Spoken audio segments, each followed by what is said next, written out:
कभी कभी किसी वायरल या बैक्टीरियल इन्फेक्शन के बाद, जैसे फ्लू है, इन्फ्लुएंजा है, स्टमक फ्लू है, इस किस्म की बीमारियों के बाद जो है वो हमारा अपना इम्यूनिटी सिस्टम जो है, जो हमारी कुव्वत मदाफ़त का निज़ाम है, वो अपनी ही नर्वस सिस्टम को, द पेरिफेरल नर्वस सिस्टम, उसको अटैक करना शुरू कर देता है, जो हमारा आसाबी निज़ाम है।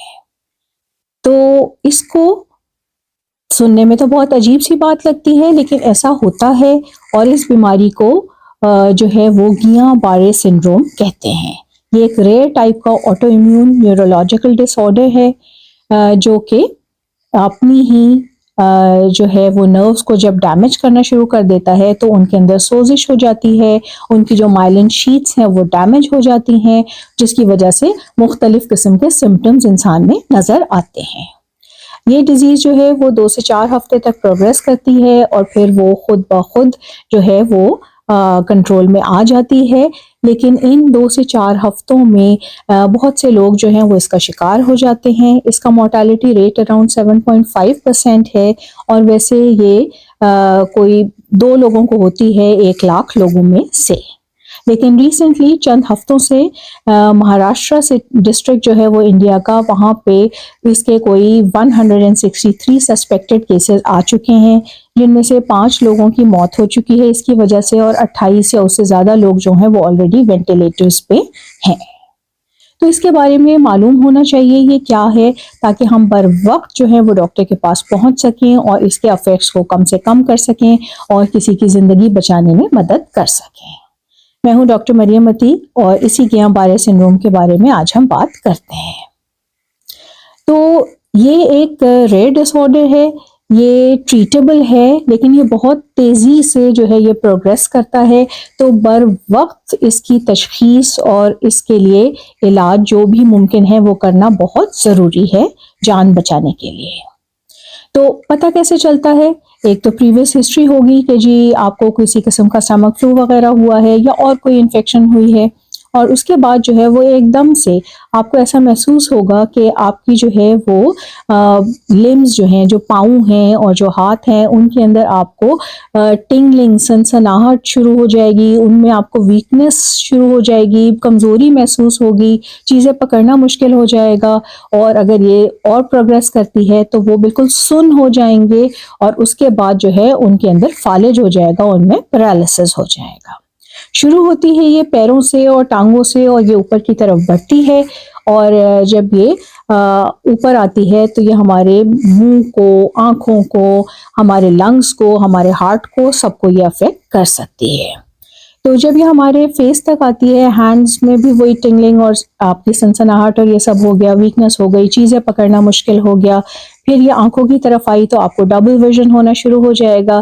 फिर जब ये फेशियल मसल्स को अफेक्ट करेगी तो आपको बोलने में प्रॉब्लम होगी, आपको अपना खाना चबाने में प्रॉब्लम होगी, आपको अपना खाना निगलने में प्रॉब्लम होगी। आपके फेशियल मसल्स पैरालाइज होंगे तो आपके मुंह से जो है वो थूक एक तरफ से बहना शुरू कर देगा। इसी तरह खाना भी एक तरफ से जो है वो चबाया नहीं जा रहा होगा। जब ये आपके लंग्स को अफेक्ट करेगी तो आपको सांस लेना मुश्किल हो जाएगा। आपका सांस अंदर तो जाएगा लेकिन बाहर निकालना मुश्किल होगा, क्योंकि मसल्स पैरालाइज्ड हैं। तो लोगों को जो है वो वेंटिलेटर पे डालने की ज़रूरत महसूस हो सकती है, पड़ सकती है, पड़ जाती है। इसी तरह जब ये दिल पे अफेक्ट करेगी तो दिल की धड़कन बहुत तेज़ हो जाएगी और जो है वो ब्लड प्रेशर किसी का बहुत ज़्यादा हो जाएगा और किसी का बहुत कम हो जाएगा। तो नॉर्मली क्योंकि ये बहुत तेज़ी से बढ़ती है तो इसलिए फ़ौरन जब इस किस्म के सिम्टम्स हो रहे हों कि बिल्कुल चला ना जा रहा हो, टांगें ना उठ रही हों, तो आपको चाहिए कि जो है वो मरीज़ को आप जल्द से जल्द अस्पताल ले जाएं। वहाँ पे उसको तशख़ीस किया जाता है, डिफरेंट उसके प्रोसीजर्स होते हैं। स्पाइनल टैप होता है, यानी लंबर पंक्चर किया जाता है, वहाँ से CSF फ्लूइड निकाला जाता है और उसको चेक किया जाता है। इसी तरह से नर्व कंडक्शन स्टडीज़ होती हैं जो कि बताती हैं कि ये आपकी नर्व्स के ऊपर जो एक इंसुलेटिंग मटेरियल है, माइलिन शीट्स हैं, वो डैमेज हुई हैं और नर्व कंडक्शन जो है वो इम्प्रॉपर हो रही है। इसको आसानी से समझने के लिए आप यूँ समझ सकते हैं कि जैसे बिजली की तारें होती हैं, तो उनको नंगा तो नहीं छोड़ा जाता, उनके ऊपर एक कोटिंग की जाती है ताकि बिजली जो वो है इधर-उधर शॉर्ट सर्किट ना करे और अपना काम पूरी तरह से कर सके। इसी तरह जो हमारी ये नर्व्स होती हैं, जो हमारे कंडक्शन करती हैं of the different kinds of messages that are going through and from the brain, तो उनके ऊपर भी जो है वो एक माइलिन की शीथ होती है, एक उसका गिलाफ होता है। तो ये ऑटो इम्यून डिजीज उस गिलाफ को जो है वो डैमेज करती है, जिसकी वजह से नर्व कंडक्शन की प्रॉब्लम्स होती हैं। तो इसका इलाज क्या है? इसका इलाज है जी प्लाज्मा फेरेसिस। प्लाज्मा फेरेसिस में जो है प्लाज्मा एक्सचेंज किया जाता है, एक मरीज का जो है वो खून बाहर निकाला जाता है और उसको ट्रीट किया जाता है, उसके प्लाज्मा को फेंक दिया जाता है जिसमें ये सारे damage cells, auto immune cells जो हैं वो हैं, और उसको ट्रीट करने के बाद जो सही प्लाज्मा है, जो हेल्दी प्लाज्मा है, उस ब्लड को वापस से बॉडी में इंजेक्ट किया जाता है। इसी तरह से इंट्रावेनस इम्यूनोग्लोबुलिन थेरेपी दी जाती है। वाई शेप के जो प्रोटीन्स होते हैं, एंटीबॉडीज़ होती हैं, वो दूसरे लोगों से ली जाती हैं और उनको मरीज़ के जिस्म में डाला जाता है ताकि वो आपकी क़ुव्वत मदाफ़त को बढ़ाएँ।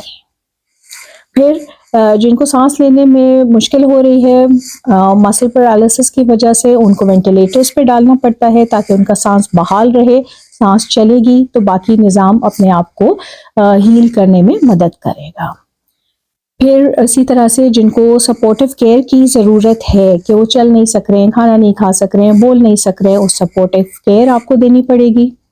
नॉर्मली जो है ये 4 से 6 हफ्तों में लोग जो हैं वो बेहतर होना शुरू होते हैं और कोई 6 महीने लग जाते हैं कि वो दोबारा से चल सकें, अगर उनको टाँगों में इतना पैरालिसिस हो गया था कि वो चलना अपना छोड़ चुके थे। और कई दफ़ा कई सालों तक जो ये मसल वीकनेस और टिंगलिंग और चलने की प्रॉब्लम है, वो लोगों के साथ-साथ चलती है और कई दफ़ा सारी उम्र। तो इस सारे बातों का आपको ख़्याल रखना है कि आपके आस-पास में अगर ऐसे लोग हैं, तो आप उनको बर वक़्त हॉस्पिटल पहुँचाएँ। इस वक़्त वैसे तो ये कम-कम होती है पूरी दुनिया में, लेकिन इंडिया में क्योंकि इतने सारे केसेस आ गए हैं महाराष्ट्र में, तो वहाँ पे जो है वो एक्सपर्ट स्टडी कर रहे हैं कि यहाँ पे इतना ज़्यादा क्यों हो रहा है। तो वहाँ देखा गया कि जो पानी का जो प्लांट है वो अनट्रीटेड है और वहाँ सीवेज मिक्सिंग हो रही है और वहाँ पे बहुत ज़्यादा तादाद पाई गई है उस पानी में ई कोलाई ऑर्गेनिजम्स की और कंपाइलोबैक्टर जियोजेनाई की। तो ये सारे वो सोच रहे हैं कि इसकी वजह से लोगों को ज़्यादा ये जो है स्टमक फ्लू वगैरह हो रहा है और इसके बाद गियान-बारे सिंड्रोम, जीबीएस सिंड्रोम हो रहा है।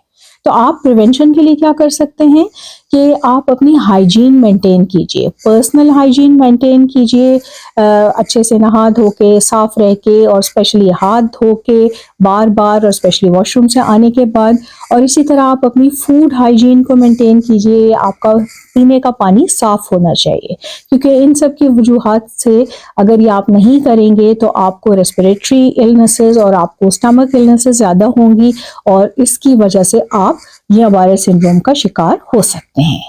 तो प्लीज़ इस इंफॉर्मेशन को समझिए और शेयर कीजिए, और अगर आपके आसपास में कोई ऐसे लोग हैं या आपके घर में कोई ऐसा है जिसको ऐसे सिम्पटम्स हो रहे हैं, तो उसे बर वक्त अस्पताल पहुंचाइए ताकि उनका इलाज हो सके और उनकी जान बचाई जा सके।